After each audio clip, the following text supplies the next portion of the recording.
Hi, my name is Craig. Welcome to this episode of the Great Outdoor Bible Adventure. Just got back from the Adirondacks, upstate New York, for my annual deer hunt. I go up there for about 2 weeks hunting deer. And I got one, but a little bit of a story here. First of all, I want to show you a rack that I killed years ago, and this is what I'm looking for. This is a nice, heavy racked 8-point buck. And I've killed bigger up there than this, but I wanted to show you this because it is sort of representative of a nice Adirondack buck. And I think I killed this with an old school caliber, a cartridge rather, 350 Rem Mag. So this is what I'm looking for. Nice, good 8-point, maybe a 10-point run through the woods. I ended up with this. Oh my gosh, how did that happen? When you're looking for this and you end up with this, what in the world happened here? Well, I ended up with it because I shot it, that's why. But a couple things there. It was about 75 yards away and it was running through the timber. And I caught the tines, I saw the antlers, but I only had a couple seconds to size it up. I really couldn't look. I knew it wasn't as big as this, but it was either shoot or forever hold your peace. So I did, and the animal was dead within seconds, which is what you want. I think I shot it with the same rifle. Well, I did, 350 Rem Mag. And this is what I ended up with. Just a bad assessment on my part. Probably a couple other factors went into it, though. For the last 4 years going up there, looking for things like this, I have passed on so many buck. Smaller ones, no, I don't want you. Looking for this, and for 4 years, haven't been able to find it. Can't say I'm the best Adirondack hunter in the world. And so maybe I just felt it was time to shoot something. Also, this was my 8th day of hunting up there, 75 hours. And the weather wasn't too bad, lows in the 20s, highs in the 40s. But maybe I just felt it was time to end. In any rate, I was happy, and it's going to be good venison. All right, let's get into the Bible on this Great Outdoor Bible Adventure. We're going to look at somebody who was cursed.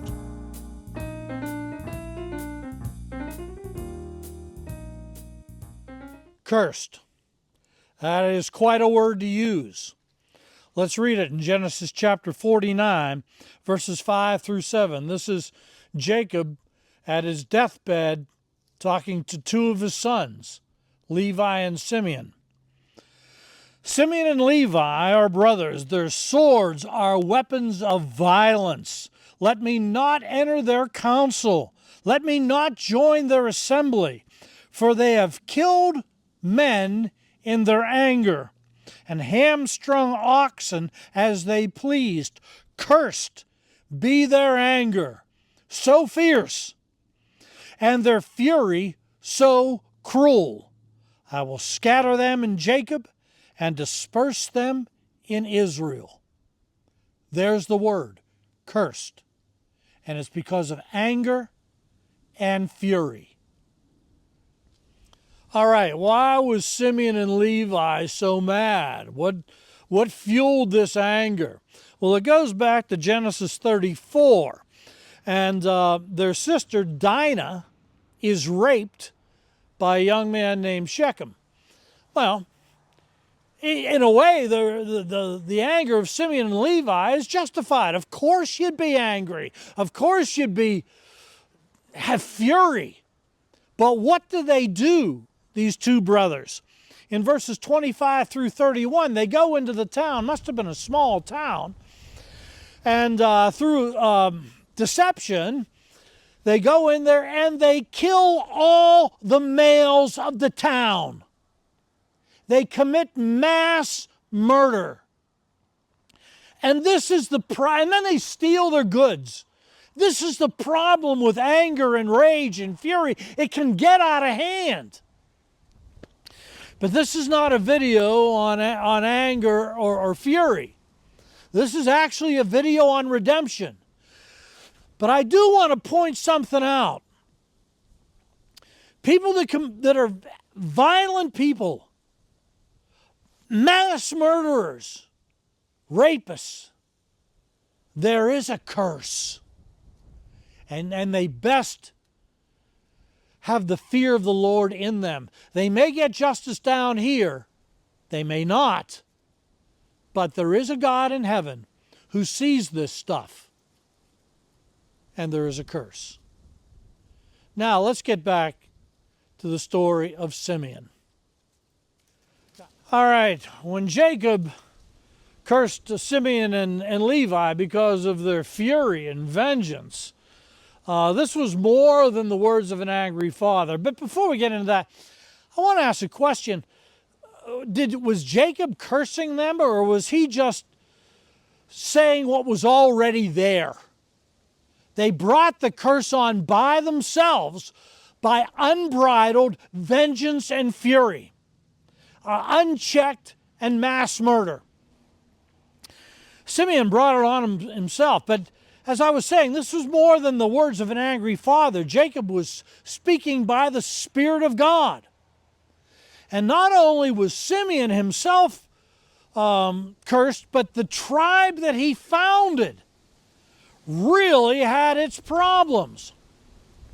And we're going to put up a couple graphics about this in a second. As you know, Israel spent 40 years in the wilderness. Now, they conduct a military survey as they entered into the wilderness. They were there about less than 2 years. They conducted a census, military census, of how many men could serve in the army. And then when they got out of the wilderness, in Numbers 26, they conduct the same survey. Here's what happens. Here's our first graphic.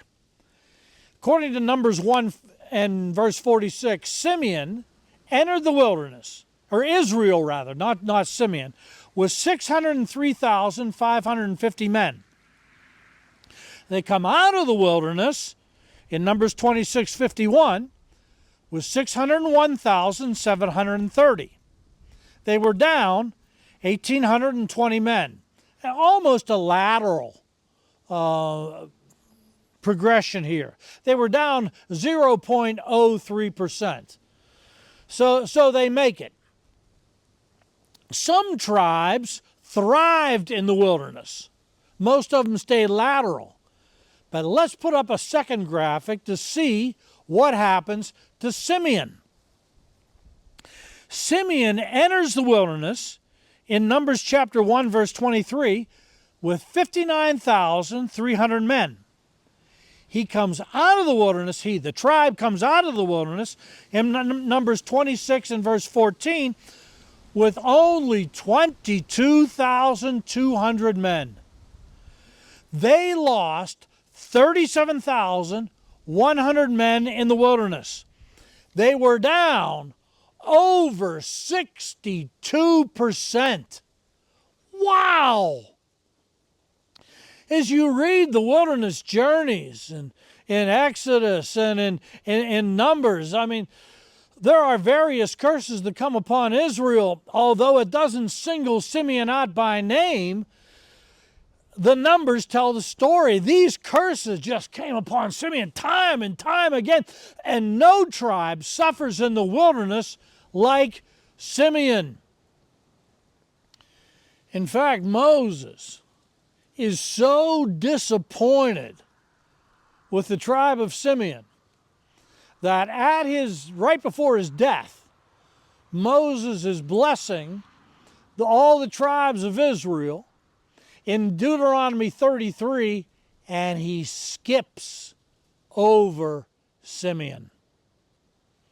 Doesn't have it in his heart to curse them, but he has no blessing for this tribe. It's remarkable. He blesses all the tribes, but not Simeon.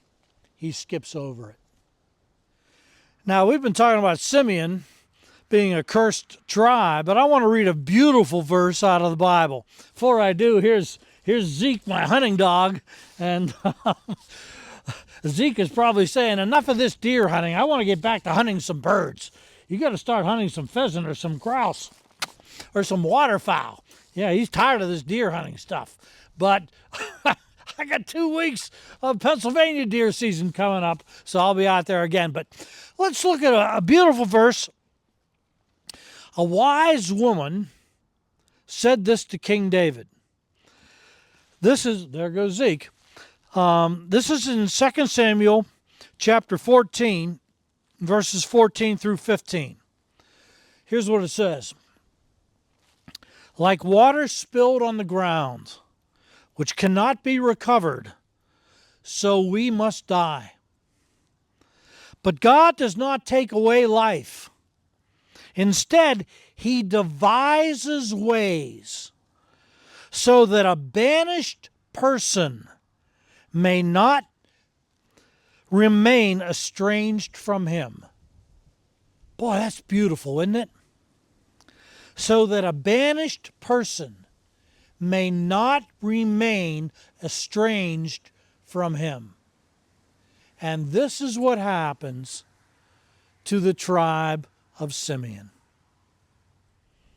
All right, let's see what happens to Simeon and how the redemption starts. Remember, Jacob said, I will scatter them in Israel. They're not getting their own land. They're cursed because of their anger. Yeah, well, in Judges chapter 1, they were scattered among one of the most blessed tribes of Israel, the tribe of Judah.